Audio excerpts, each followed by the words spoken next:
Good afternoon, everyone. Now we'll see the last topic, that is heme degradation and jaundice. Specific learning objectives are: at the end of the lecture, students should be able to describe bilirubin metabolism, explain the relevance of plasma bilirubin and estimation of different fractions, and enumerate the different causes and types of jaundice and differential diagnosis by laboratory tests. First, to understand the jaundice, what is jaundice basically? Jaundice is a clinical condition where there is a yellowish discoloration of conjunctiva sclera and mucous membrane. And to understand the different types of jaundice, we must be able to understand the degradation of hemoglobin. So, hemoglobin, when the senescent RBCs, when the RBCs get senescent, these will be taken up by the macrophages of the liver, bone marrow, and spleen, and so there will be degradation. There will be first lysis of the RBCs, and so there will be degradation of the hemoglobin, and this hemoglobin is degraded into heme. 80% is from senescent RBCs and 20% is from immature RBCs as well as from myoglobin and cytochromes. While globin, which is released, it is also degraded, and it is degraded to amino acids, and amino acids are reutilized. So 85% is from old RBCs and 15% from other heme proteins, that is myoglobin and cytochromes. Globin, amino acids are released and reutilized. Heme, iron is released in the ferric form, so it enters the iron pool, and free porphyrin ring, it is converted into bile pigment, which are bilirubin and biliverdin. So bilirubin and biliverdin are the two bile pigments, and the color of bile pigment is due to these pigments. Site of formation, as already said, it is bone marrow, spleen and liver. Nearly 6 gram of hemoglobin is degraded every day, and 1 gram of heme yields 35 milligram of bilirubin. So daily excretion is about 250 to 350 milligram of bile pigments in the form of bile pigments. So this takes place mainly in the microsomal fraction of the cell. Heme oxygenase is a complex enzyme system, and this complex enzyme system, it requires molecular oxygen and NADPH as reducing substance, and heme promotes the activity of this enzyme. Now we will see the steps.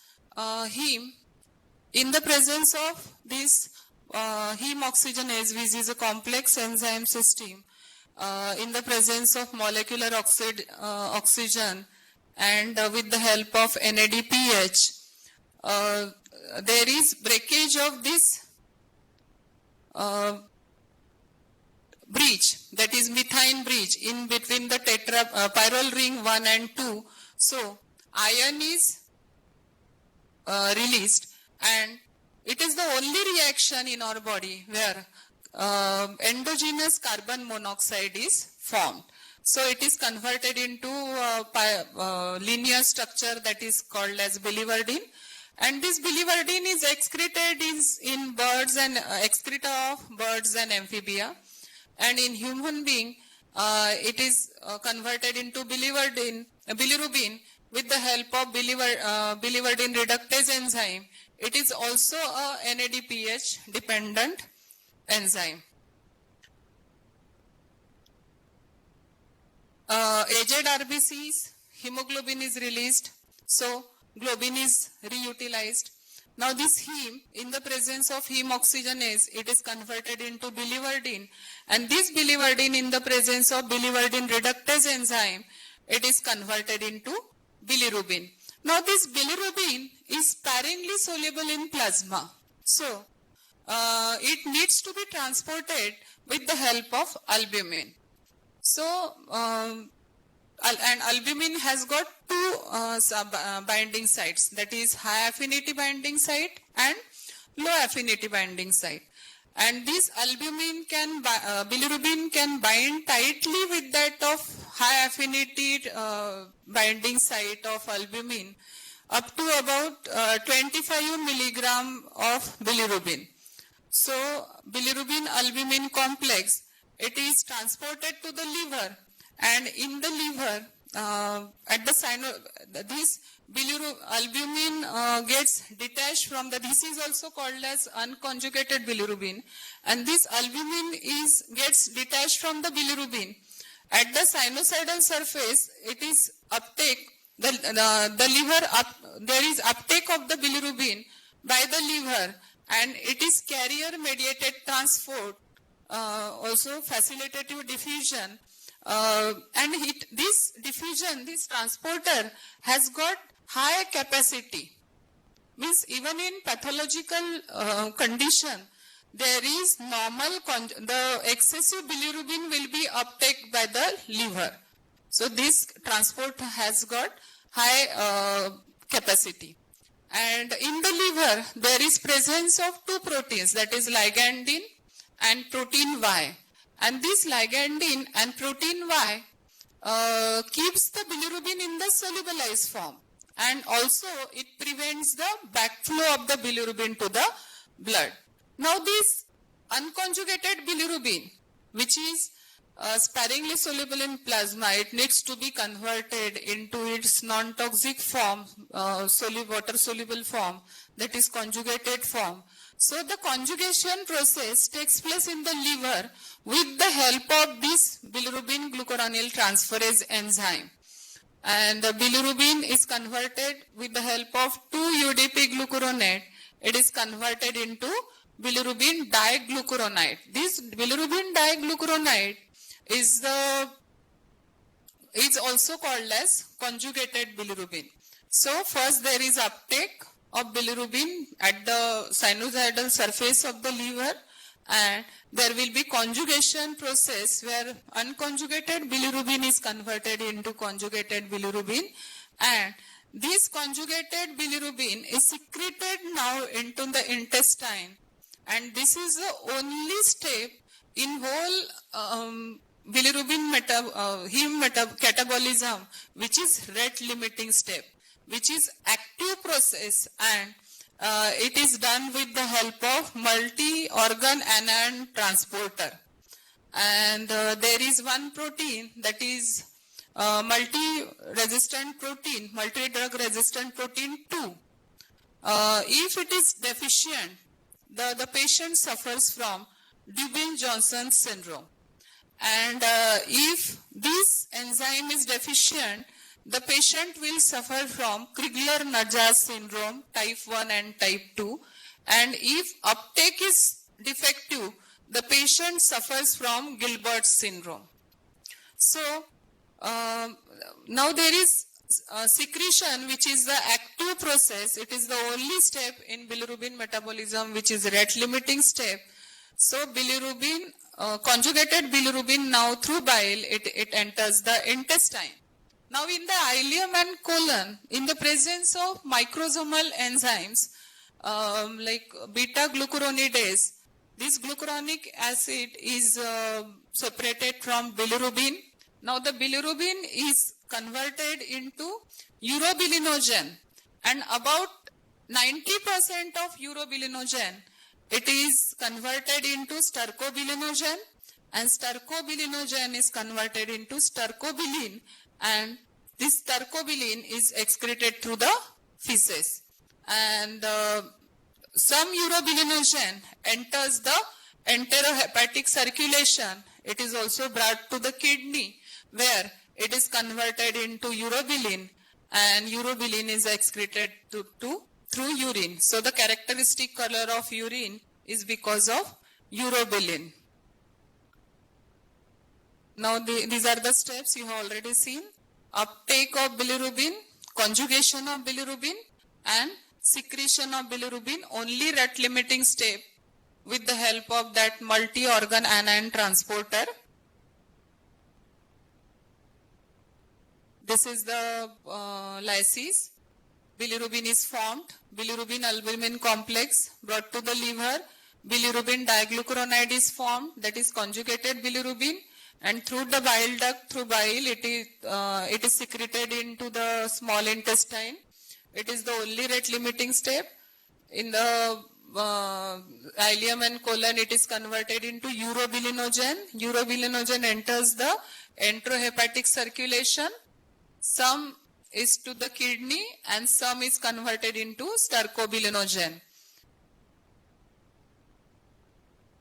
So what is the difference between pre-bilirubin, or also which is called as unconjugated bilirubin, and conjugated bilirubin? In water it is insoluble, conjugated bilirubin is soluble. While in alcohol both are soluble. This is the normal plasma level. In bile, naturally unconjugated bilirubin will be absent, conjugated bilirubin will be present. And absorption from GIT, unconjugated bilirubin is absorbed, it is not absorbed. Then Vandenberg's test, it is indirect positive, unconjugated bilirubin will give indirect Vandenberg test positive, while conjugated bilirubin will give direct Vandenberg's test positive. That's why conjugated bilirubin is also called as direct bilirubin, and unconjugated bilirubin is also called as indirect bilirubin. These names are based on the Vandenberg's test. Transport we have already seen, one high affinity and low affinity site. Only 25 up to about 25 milligram of bilirubin can bind tightly with that of albumin, and if it increases above that level, the unconjugated bilirubin will cross the blood-brain barrier. So in newborn, the baby will suffer from chronic TRUS.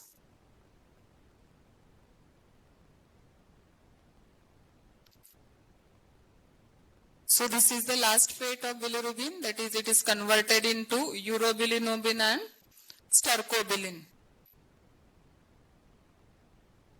Now, normal plasma bilirubin level, it ranges from 0.2 to 0.8 milligram per dl. Unconjugated bilirubin, it is about 0.2 to 0.6. If the plasma bilirubin level increases above 1 milligram per dl, it is called as hyperbilirubinemia. And if the level is between 1 to 2, it is indicative of latent jaundice. So what is jaundice? When it appears, what is jaundice basically? It is the clinical condition which is characterized by yellowish discoloration of sclera, conjunctiva and skin. And why in conjunctiva? Because conjunctiva is already white in color, and because of its high elastin content, bilirubin gets deposited there. And the jaundice will appear only when the level of bilirubin is above 2.5 milligram to 3 milligram per dl. So what is hyperbilirubinemia? When the bilirubin level increases above 1 milligram per dl. And what is jaundice basically? It is a clinical condition. It only appears when yellow discoloration only appears when the level goes above 2.5 to 3 milligram per dl. So this is the normal range. Total bilirubin 0.2 to 1 milligram. Direct, which is also conjugated, is also called as direct. It is 0.1 to 0.4. Indirect, it is 0.2 to 0.7. Now there are three types of jaundice: hemolytic jaundice, obstructive jaundice and hepatocellular jaundice. Hemolytic jaundice, when there is excessive hemolysis of RBCs, there will be the unconjugated bilirubin will be raised. And the causes of hemolytic jaundice, which is also called as prehepatic jaundice, is the presence of abnormal hemoglobins, that is hemoglobinopathies, that is sickle cell anemia, thalassemia. Then various enzyme deficiencies like G6PD deficiency, where there is excessive hemolysis whenever the patient is subjected to oxidant drugs, and various autoimmune hemolytic anemias. Then in obstructive jaundice, that is post-hepatic jaundice, there is increase in the conjugated or direct bilirubin. And this obstructive jaundice is because of the different the stones present in the gallbladder and carcinoma head of pancreas.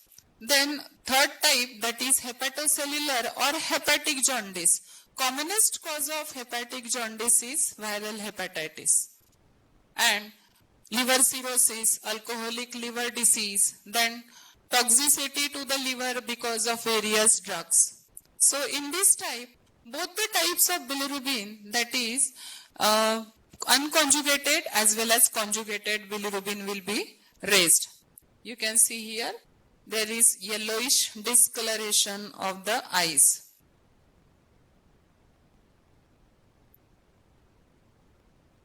Now, how to differentiate between these three types of jaundice? So, hemolytic jaundice causes already mentioned, that hemolytic anemia, different hemolytic anemias like with the patients from sickle cell anemia, thalassemia, there will be increase in the unconjugated bilirubin. In hepatocellular jaundice, which is also hepatic jaundice, there will be both increase in the conjugated and unconjugated bilirubin will be increased. While in obstructive jaundice, only one type, that is conjugated bilirubin, will be increased. In the urine, the urobilinogen will be present in case of hemolytic jaundice, while pigment will be absent, that is bilirubin pigment will be absent in urine. But in hepatocellular jaundice, both urobilinogen as well as bilirubin pigment will be present, because both the types, that is conjugated as well as unconjugated bilirubin level, are increased. While in obstructive jaundice, urobilinogen will be absent, while there will be presence of bilirubin in the urine. So in the stool, the color of stool will be normal in case of hemolytic jaundice. Stercobilinogen will be increased because excessive unconjugated bilirubin will enter the liver, conjugated bilirubin, then excessive urobilinogen and stercobilinogen will be formed. So it will be present in the urine and stercobilinogen will be present in the stool. In hepatocellular jaundice, color may be normal. It is normal, and stercobilinogen may be present or may be absent. In obstructive jaundice, clay colored stool is there, because stercobilinogen is absent because of obstruction. The conjugated bilirubin will not be secreted into the intestine. So there will be no formation of urobilinogen and no formation of stercobilinogen. The characteristic feature of this is presence of bilirubin in the urine and presence of bile salts. Presence of bile salts and bilirubin pigment in the urine is the characteristic feature of obstructive jaundice. Then Van den Bosch's test. It is in hemolytic jaundice, it is indirect positive. Hepatocellular jaundice, it is said to be biphasic. And while in obstructive jaundice, it is direct. While enzyme levels are increased, ALT is normal in hemolytic jaundice. In hepatocellular jaundice, it is increased. While in obstructive jaundice, as compared to this ALP, that is alkaline phosphatase, and SGOT will be increased more as compared to this ALT. While alkaline phosphatase level will be normal in hemolytic as well as hepatocellular jaundice, while be increased in obstructive jaundice. So, in hemolytic jaundice, unconjugated bilirubin is increased. Bilirubin, urobilinogen is present in urine. Bilirubin pigment is absent. While in hepatocellular jaundice, both the types are increased. Both the types of bilirubin are increased. While in urine, both urobilinogen as well as bilirubin pigment is there in the urine. While in obstructive jaundice, only conjugated bilirubin is increased and bilirubin pigment will be there in the urine. So how to differentiate between hepatocellular and obstructive jaundice is that there will be presence of bile salts along with the bile pigment in case of obstructive jaundice. Also, alkaline phosphatase will be raised in obstructive jaundice. Now first we'll see, you can see here, hemolytic or prehepatic jaundice, excessive hemolysis, then hepatic jaundice if there is any defect in the liver or if the patient suffers from viral hepatitis or toxins, when the patients are exposed to various toxins, drugs, and post-hepatic is also called as obstructive jaundice. Then first we'll see physiological jaundice of newborn. There is excessive increase in the hemolysis, and as the system which conjugates the unconjugated bilirubin is immature hepatic system for uptake, conjugation and secretion of bilirubin. That's why there is physiological jaundice. It usually appears on the 3rd day of life, usually goes up to 5 milligram, but if it is increased more than that, up to 10, then the treatment should be given.